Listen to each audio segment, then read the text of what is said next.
Hello Mami! Another day, another vlog. Ang tagal na nung huling vlog ni Mami Yuki nyo, no? Grabe, napaka-busy ko kasi. So, ito na nga nung Sunday, nandito kami sa simbahan. Dumaan na din kami para bumili ng palaspas. And grabe, nagulat ako sa dami ng taong ngayon, taong 2024. Pagkatapos namin sa simbahan, eto, nagpunta kami ng SM dahil may mga binili yung mga bata at gagawin. Eto, nag-order muna sila ng potato corner, yung dalawang bunso at merienda nila daw. Hello sa inyo mga mi from Chloe and Nate. Bakit nga ba ang haba ng buwan na walang vlog si Mami Yuki nyo dahil busy sa buhay, maraming ginagawa, and feeling ko paulit-ulit na lang yung vlog ko kaya parang wala na akong may share. Kaya sabi ko, pahinga muna ako sa pag-vlog. Ito si Yumi, nagpapakilay. Dito kami nagpapakilay guys.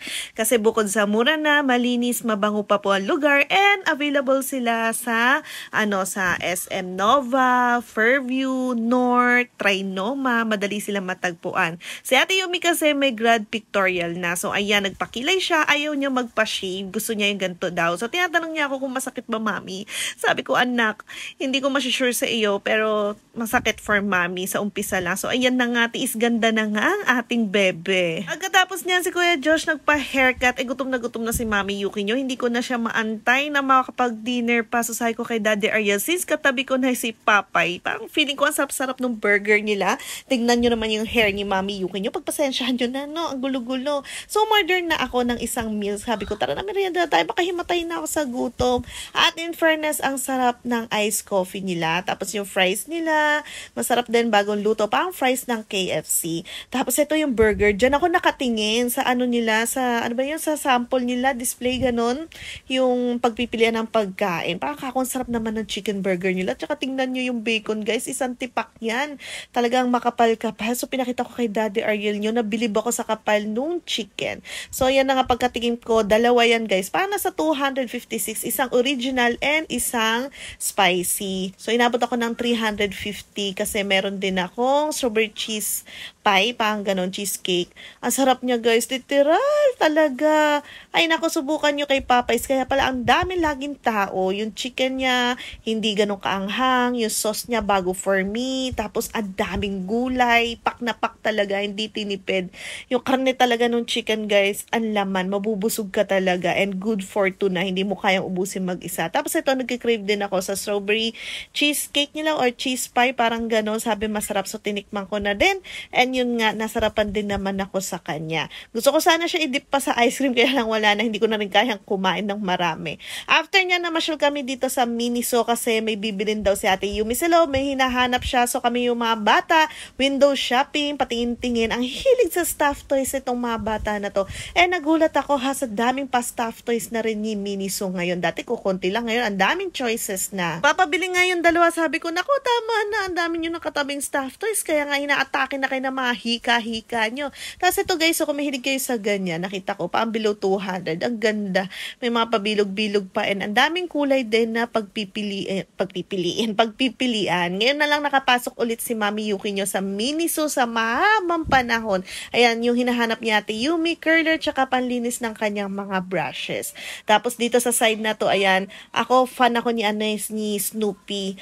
Ayan guys, so tingnan nyo, ang daming pagpipilian na bago mga stuff ni Snoopy. Mula sa pichil-pichela, lagayan ng tubig, at kung ano-ano pa, may mga tsinelas dito. Ayan, ang dami. Tapos ito, nakita ko, 600 plus, Barbie na pabango. Ang ganda ng packaging niya, maganda pang regalo, lalo na sa mga Barbie lover dyan. Ang sweet ng amoy ng pabango, mabango siya. Tapos meron din mga hand lotion, and dito din ako nagulat kung mahilig kayo sa mga pabango, sa mga teenager nating anak, or sa mga mommy na nagtitipid pero naghahanap ng mabango at maganda. Ito, below 300 guys, ang babango niya, naamoy ko lahat kasi nga wala akong magawa. Amoy-amoy habang nagtitingin si Ate Yumi, 299, 250, 269, mula sa babae hanggang panlalaki meron. And ang babango niya, hindi pwedeng wala kayong mapipili. Tapos ito yung mga bata nakakita ng tanghulo. Ayan, medyo malilit nga lang yung prutas. Pero pinagbigyan ko na, gusto na daw nilang tikman. Ayan, o, tingnan nyo si Ate Yumi, may pagka-drago na. Sabi niya siya daw muna. So, isa lang muna pinabili ko kasi alam ko yung mga ganyang strawberry na maliliit, maasim yan, baka hindi nila magustuhan. 140 yata, 150, di ba? Ang mahal. So, inayaan ko na lang. Sabi ko, pag nagustuhan nyo, igagawa ko na lang kayo. Bibili tayo ng malalaking strawberry na sure na matatamis talaga. And in fairness, nagustuhan nila kasi siguro nga nadala yung asukal doon. Eto guys, noon Lunes, grad picture na nila or pictorial ni Nathan and ni Ate Yumi. Si Ate Yumi, hindi ko na sinamahan kasi malaki na siya. Ito na lang si Baby Nathan yung sinamahan natin. So, tingnan nyo, si Nathan, ang laki-laki na, gagraduate na siya. Marami nga rin siya ma-absent sa school, guys, kasi lagi siyang may sakit, lagi siyang inuubo, inaatake ng ubo-ubo niya. So, ayan, picture-picture na lang si Nathan. Abangan na lang po yung aming susunod na vlog, guys, ha. Pasensya na ako, wala ako masyado laging vlog. Pero promise, guys, magbabalik si Mami Yuki nyo na okay na ang lahat. Alam niyo yun, kasi dahil ko tagang ginagawa ngayon, kaya wala akong maisip na i-vlog sa inyo. Alam na, i-vlog ko yung mayat-maya ko na lang ginagawa, baka magsawa kayo manood. So, ayun lang. Maraming salamat. Bye!